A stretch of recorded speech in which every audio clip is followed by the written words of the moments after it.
On the Government of Canada website, they have a page dedicated to making a budget. Well, it looks like Mark Carney and his Liberal advisors should visit this themselves. Trudeau broke the bank, and Carney is about to burn what's left. Carney government tables $486 billion spending plan with few details. That's pretty much been the Liberals in a nutshell. Few details. We have the CBC, to no shock once again, running defense for Mark Carney after a disastrous first question period. Let's start with you. What was your impression of Mark Carney's... He's done a lot since he's been Prime Minister, but he's never gone to question period until today. No, he's never gone to question period. And so I think, the expectations were fairly high in terms of how he would perform, particularly because he wasn't facing Pierre Poilievre, and I know we'll talk about that, but he was facing a very experienced politician in the form of Andrew Scheer, someone who's been in the House for more than 2 decades now, if I'm not mistaken, and has been the Speaker of the House and the leader of the party. So it wasn't nothing to go up against Andrew Scheer. And I would say he did just fine. His first outing in question period was there were no mistakes, there were no screw-ups, and he seemed to be enjoying himself. He had answers, although very broad for most of the questions. Yes, they were. He deflected when he needed to.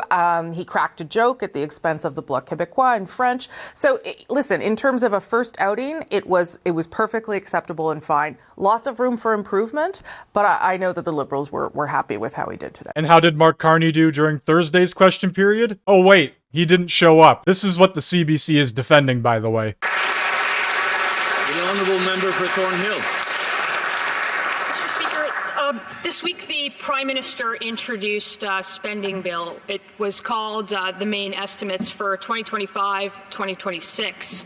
And to be fair, his spending is not as bad as Justin Trudeau's. It's actually worse. So to start, he inherited an obese Liberal government. We know that. And he promised to, quote, spend less. The first spending bill that he's dropped in the House of Commons spends 8% more than Trudeau did in his last year in office. That's almost 3 times bigger than population and inflation combined. So we know that he's going to say that this new spending is investments, but he's going to spend a record $26 billion on consultants. That's $1,400 per family per year, and that's more than the tax cut that he just talked about. He literally said on Tuesday morning that he would cap government spending, and he said it again today at 2%. And by the afternoon, he drops a bill in the House of Commons to raise spending by 8%. So how is the Prime Minister going to reconcile what he said versus on Tuesday morning with what he did on Tuesday afternoon? The Right Honourable Prime Minister. Thank you. Mr. Speaker, I thank the honourable member for the question because it goes to the heart of the transformation this government intends. The first is to shift the core of spending from day-to-day spending, operational spending, to investment spending. In other words, spending that catalyzes investment, particularly investment in the private sector. Mr. Speaker, we'll see that through Build Canada Homes.